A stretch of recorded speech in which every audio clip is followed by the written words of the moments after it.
구독, 좋아요 꼭 눌러주십시오. 구독, 좋아요. 자, 그런데 이런 몽골 현장 울란바토르를 가보면 몽골의 뼈아픈 역사와 하나는 또 우리나라의 자랑스러운 역사가 교차되는 지점이 하나 있는데요. 바로 이 이태준 선생의 기념공원이 울란바토르 가운데 있습니다.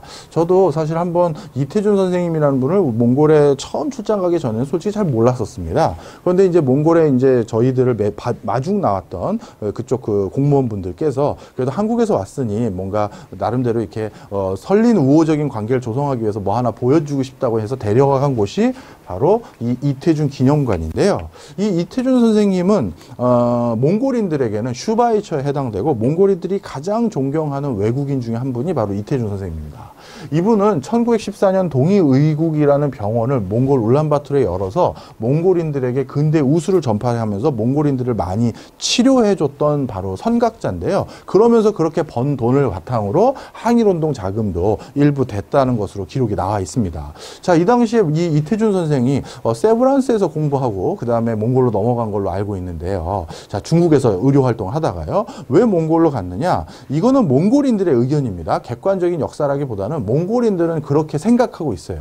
뭐냐 하면 이 본인들의 징기스칸 후예라는 그 엄청난 그 잠재력에 두려움에 떨던 중국인들이 몽골을 말살시키자라는 중공이죠. 그 당시에는 몽골인들을 말살시키자는 정책으로 몽골 내부에 그 매독을 많이 이렇게 퍼뜨렸다라고 합니다. 예, 매독을 많이 퍼뜨렸다고 몽골인들은 그렇게 믿어요.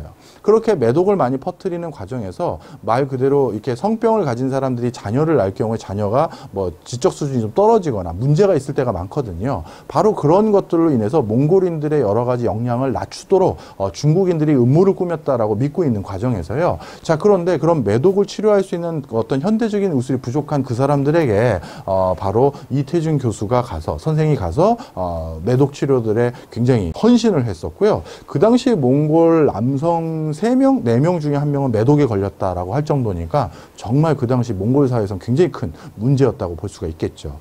그런데 제가 그 몽골인들의 주장이 전혀 허투루 들리진 않았던 게 지금은 대부분 다 작고하시긴 했었습니다만 제가 처음 몽골 갔었을 때 그때 몽골의 그 원로들에 해당되는 분들을 만났는데 그 중에 몇 분들은 이 손가락 중에서 이쪽 손가락이 절단돼 계신 분들이 꽤 많이 계셨습니다. 그래서 그분들에게 슬쩍 여쭤봤었어요. 손가락이 왜 이게 절단이 됐느냐 했더니 그때 중국인들이 또 몽골이 또 언젠가 강성해져서 우리를 또 침공할지 모른다는 생각 때문에 남성들 중에서 총을 쏠 수 있는 사람들 중에서는 이 총을 못 쏘도록 하기 위해서 총을 쏘는 손가락을 절단하고 간 사람들이 꽤 많다라고 하더라고요. 그만큼 중국인들에겐 몽골이라는 건 굉장히 뭐라고 할까요? 두려움의 대상이었다라고 본인들은 그렇게 회상을 하고 있었습니다. 그래서 제가 몇 분 뵀었을 때 저분도 또 이쪽에 손가락이 없으시구나.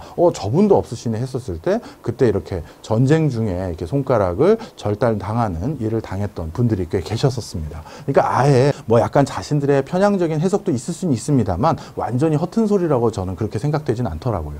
그런 과정에서 이렇게 이역 만리에 와서 병원을 차리고 헌신해줬던 사람을 아직까지 기리면서 이렇게 이태준 기념관이라고 그때 의료했던 곳이라고 하더라고요. 그곳이 그대로 남아있는 상황이다. 그래서 한국에 대한 이미지가 좋은 점도 꽤 있고 물론 안 좋은 점도 당연히 있고요. 뭐 이런 차원이 있습니다. 나중에 한번 혹시 코로나19가 풀려서 가볼 기회가 있으면 뭐 이렇게 크게 볼 것이 있는 것은 아니지만 그래도 우리 선조들이 이런 멀리 와가지고 이렇게 크게 선행을 베풀어서 적지 않게 한 국가에서 이렇게 인정받고 있는 모습들 참 보기 좋았었습니다.